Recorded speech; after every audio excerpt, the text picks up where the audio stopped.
اس کو اسی حساب سے اسی اہمیت کے حساب سے اس کو جو ہے نا اس کو اجاگر کیا جائے اور اس پہ اہمیت دی جائے اس حوالے سے۔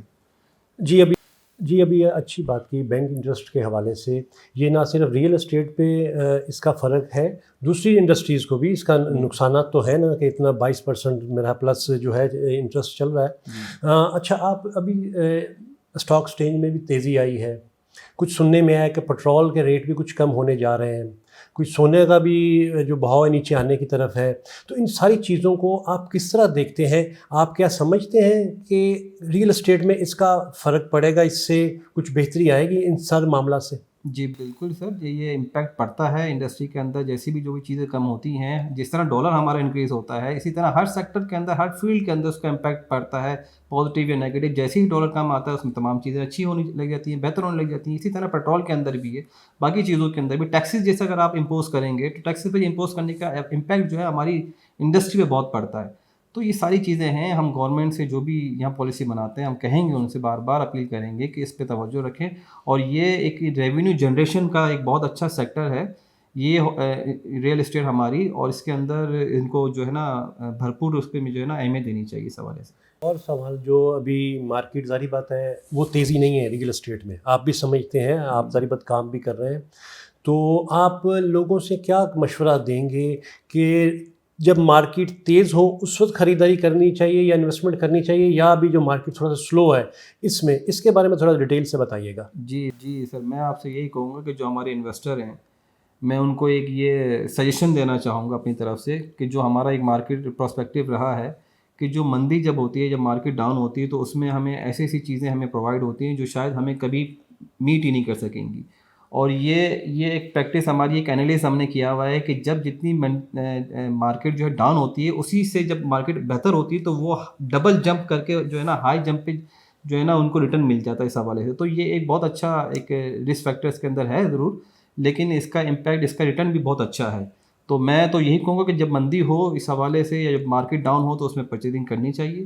پرچیزنگ کریں، اور اچھے حالات بالکل آئیں گے، اچھے برے حالات سب ملکوں کے ساتھ بھی ہوتے ہیں، اور اچھے حالات آنے کی وجہ سے اس کا ریٹرن جو ہے وہ بہت زیادہ بڑھ جاتا ہے۔ تو میری تو ریکویسٹ یہی ہوگی، اور میں ان کو یہی سجیشن کروں گا کہ ان کو بالکل پرچیزنگ کرنی چاہیے اس حوالے سے، اور ماشاءاللہ اس کا جو ہے فیوچر بھی بہت برائٹ ہے اس حوالے سے۔ ایک اور بات، آج کل بہت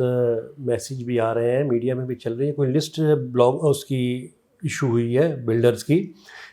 کہ جو انلیگل کام کے حوالے سے، اس کے بارے میں آپ کیا کہیں گے؟ دیکھیں سر، میں آپ سے یہ کہوں گا کہ ہمارے جتنے بھی ممبر ہیں وہ کمرشلائز کام کرتے ہیں ساری چیزیں، اور یہاں ہماری ممبرشپ ہے تقریباً اوور 1400 ممبرس ہمارے ایکٹیو ہیں، ایکٹیولی رول کر لیں آل اوور دا پاکستان، اور اس کے اندر ہم جتنی اسکروٹنی کر سکتے ہیں ہم کر رہے ہیں، ہم ڈاکومنٹیشن ان سے ریکوائرڈ کرتے ہیں اور اس کی پراپر اسکروٹنی کی جاتی ہے، اور ہماری کمرشل پراپرٹی جو بھی ہوتی ہے اسی پہ ہمارا ممبر، ہمارا بلڈر جو ہے وہ کام کرتا ہے، نہ ہمارا ممبر ریزیڈینشیل پہ کام کرتا ہے، نہ ایمینٹیز پہ کام کرتا ہے، اور نہ ہی کسی کچی آبادی میں کام کرتا ہے۔ یہ ساری جو چیزیں سامنے آتی ہیں یہ وہ بلڈنگز ہیں یا وہ ایریا ہیں جو کچی آبادی کے اندر آتے ہیں، جس سے ہمارا جو ٹھیکیدار ہمارے کام کر رہے ہوتے ہیں، جس کا کوئی اپروول نہیں ہوتی، کوئی این او سیز نہیں ہوتی، ہم تو تقریباً اتنے اداروں کے ساتھ کام کرنے سے پہلے اپروول باقاعدہ طریقے سے لیتے ہیں، اس سے پہلے این او سیز ہم جو بھی ریکوائرڈ ہوتی ہیں 17 18 20 این او سیز ہیں وہ لیتے ہیں، تمام اپنی لیگل فارمیلٹیز پوری کرنے کے بعد ہی اس کو جو ہے نا ہم بنانا شروع کرتے ہیں۔ اور یہ جو حادثہ، یہ جو بھی معاملات ہوتے ہیں، میں کوشش یہ کروں گا اور آپ کے توسط سے یہ بھی اپنے ہمارے ویورز کو یہ بتاؤں گا کہ اگر اس میں آپ کو یقین دہانی یا کوئی سیٹسفیکشن چاہیے تو آباد کا پلیٹ فارم حاضر ہے، آباد کے پاس آئیں، کہیں بھی انویسٹ کرنے سے پہلے وہاں ان کی معلومات لے لیں، وہاں ان سے اس حوالے سے جو ہے نا جو بھی تشویش ہے وہ اپنا کلیئر کر لیں، اور اس حوالے سے پھر آگے انویسٹمنٹ کریں۔ تو یہ سب جبھی حادثات ہوتے ہیں جو یہ ہماری جو کچی آبادی کے اندر اللیگل کام کر رہے ہیں، ٹھیکیدار ہیں، باقی ساری چیزیں ہیں وہ کام کرتے ہیں، اس کا سامنا پھر ہمارے انفارچونیٹلی اینڈ یوزر کو ہوتا ہے، اور اس کا امپیکٹ ہم پہ بھی آتا ہے، باقی جگہوں پہ بھی جاتا ہے۔ تو یہ تھوڑا سا اس کو میک شیور کروائیں۔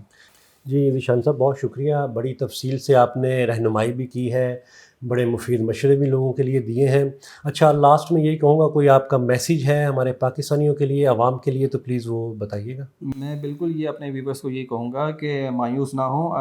اندھیرے کے بعد پھر اجالا ہی ہوتا ہے، اور انشاءاللہ ہماری ریوائول ہے، ہماری جو ابھی چل رہی ہے ریوائول ہے انڈسٹری، ہماری کنسٹرکشن انڈسٹری، اور آگے آنے والے وقتوں میں اچھی کی طرف جائے گی انشاءاللہ. اور باقی جو انٹرم گورنمنٹ اور جو باقی جو بھی پالیسیز بنا رہے ہیں، ہم ان کے ساتھ 1 to 1 B2B سیشن بھی ہو رہے ہیں، تو ان کی اچھی پالیسیز پر ہم جو ہے اس کو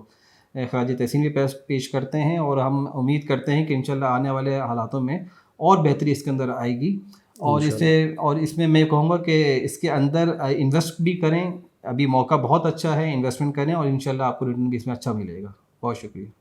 محمد ذیشان صدیقی صاحب، بہت شکریہ، آپ نے مصروفیت سے ٹائم دیا ہمیں.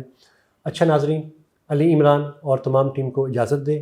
جلد حاضر ہوں گے نئے پروگرام، نئے عنوان اور نئے مہمان کے ساتھ. اللہ حافظ. پاکستان زندہ باد.